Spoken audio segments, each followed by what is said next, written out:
This is a review of Kringle Candles Garden Fresh. The top notes are floral and green, the mid notes are herbal and rhubarb, and the base notes are musk and green. Despite the label, it's not really a tomato candle at all. I bought this thinking it was a tomato candle. I looked at the label and immediately added to cart because I am here for the tomato trend. But this decidedly is not just vegetables and herbs either. They've done something interesting with this candle. There's a little tomato, but there's also sage and eucalyptus and definitely a fresh cut bell pepper note. I smell mown green grass and tomato leaves. And it has watery and aquatic qualities too, which I find intriguing. It's not a combination that I have seen often, aquatic vegetables. It also has an astringent edge. It's not sharp, but cooling and fresh like spearmint gum. And it's sweetened with some unlisted fruits, maybe pear. It's so hard to describe this candle, but if I had to simplify it, I'd say it's fruity, super fresh, herbaceous, green, and aquatic.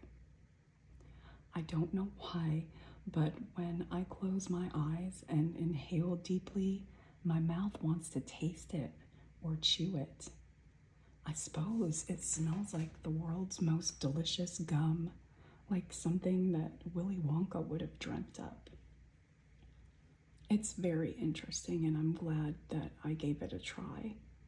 The reviews for this are all over the place, and I do see that there's a fair amount of disappointment that despite the label featuring tomatoes predominantly, that it's not a tomato forward candle.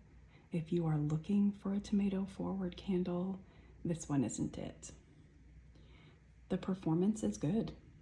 It fills our entire living room, which is 250 square feet, and even travels a little to adjacent areas. It's mostly sweet and fruity in the air. I lose a lot of the green and herbal nuances that I smell on cold. The scent is middle weight, maybe high end of middle, easy to detect, but not heavily cloying in our spaces. I feel like in a smaller bedroom or a bathroom, this possibly would be too much. It's, like I said, it's on the high end of middle in terms of the weight of the fragrance, and I think it's perfect for, medium to larger spaces versus small spaces. Was it worth it to me? I think so. I wish more of the fresh and green notes came out during burning, and I kind of also wish it was a tomato forward profile. It's kind of what I was looking forward to. But overall, I'm happy with it. I may be slightly disappointed if I had paid full price, but for $15, I can't complain. It's fresh, it's pretty, it's fruity, and the performance is good. I likely won't repurchase it though. One thing I notice about Kringle is that their wicks are very delicate. I don't trim until after the first burn with these wicks. I think they're all cotton, and I think maybe I learned the hard way with that. But if I trim the wicks after the first burn, waiting for the candle to have completely dried, they like to just fall apart. Trimming them when they're wet helps a little, but these are some finicky wicks. I have to be real careful with trimming. They don't mushroom too terribly, thankfully, but just trimming makes me nervous.